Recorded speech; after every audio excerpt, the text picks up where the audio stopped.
Hey YouTube, what's up? Dr. T here, and welcome to the Altcoin Express and my hometown, St. Petersburg, Florida. Profitable? We are profitable. We've had many years actually of profitability. The years that are financially rough for us are the years where we have issues. So issues like the explosion on the launch pad in September 2016. Correct. Okay. So that made 2016 a tough year, 2015 as well. And in light of that, I mean, part of the reason that SPACEX is on number one on the CNBC disruptors list, you've had an incredible past year of major milestones. You've broken a lot of records, but also it has been that fast turnaround after that explosion back in 2016. How were you able to do that so quickly? That was actually a really hard problem to unwind, the issue that we suffered on September 1st, 2016. It actually gave the teams time, the production teams, time to catch up. Actually, it's kind of a horrifying way of catching up on production, to basically not be flying because of that issue. But it did give us time to catch up, and also gave us time on the engineering side to continue designing the upgrades, resulting in the last launch that we had, the first Block 5 launch for Bangabandhu. I want to talk about one of your emerging revenue streams that's a little more near term, the satellites. You recently won FCC approval for a constellation of thousands of broadband satellites.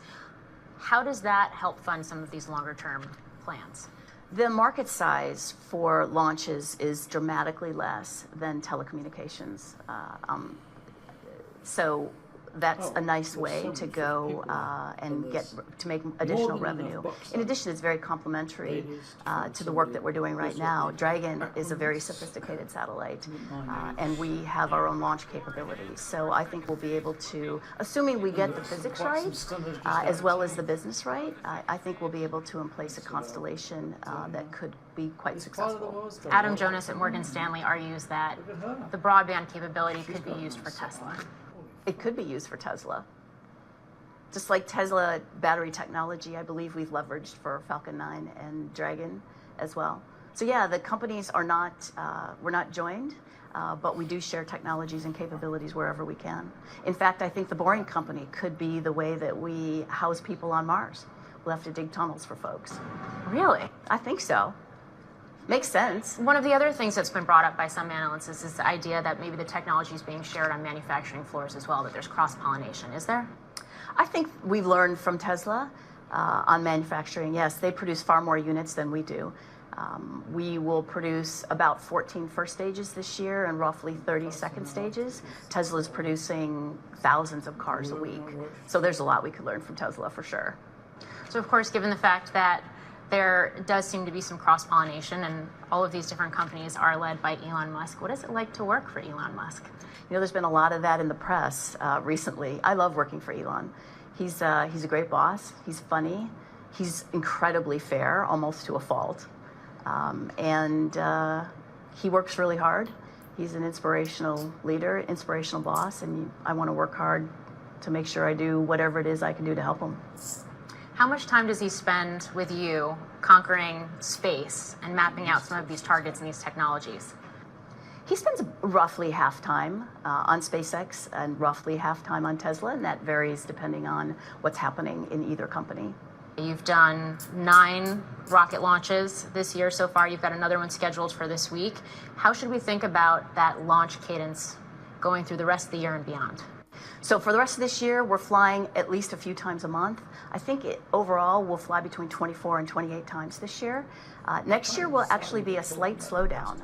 The market has decreased a little bit. So next year you won't see as many launches as you see in 2018, probably roughly on the same order as 2017.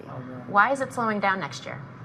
The geotelecommunications industry has flown between 18 and 24 satellites a year. Last year, very few satellites were ordered in 2017. That makes 2019, 2 years later, a lower cadence year, because buyers of launch tend to buy about 24 months or 2 years in advance.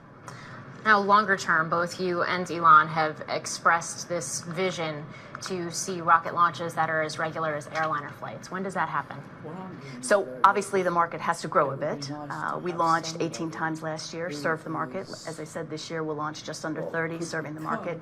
And we're doing probably 60% of the launches 60% of the launches across the globe. So in order to launch every day, you have to have a lot more launches. And I think once we're flying people There is nothing that more could actually be difficult on realized. this planet to do than this, especially in a self-taught environment. So guys, we spoke about that. We also spoke about the new BFR, short for Big Effing Rocket, that is under development by SpaceX, and which will be the rocket that is expected to start carrying humans to Mars.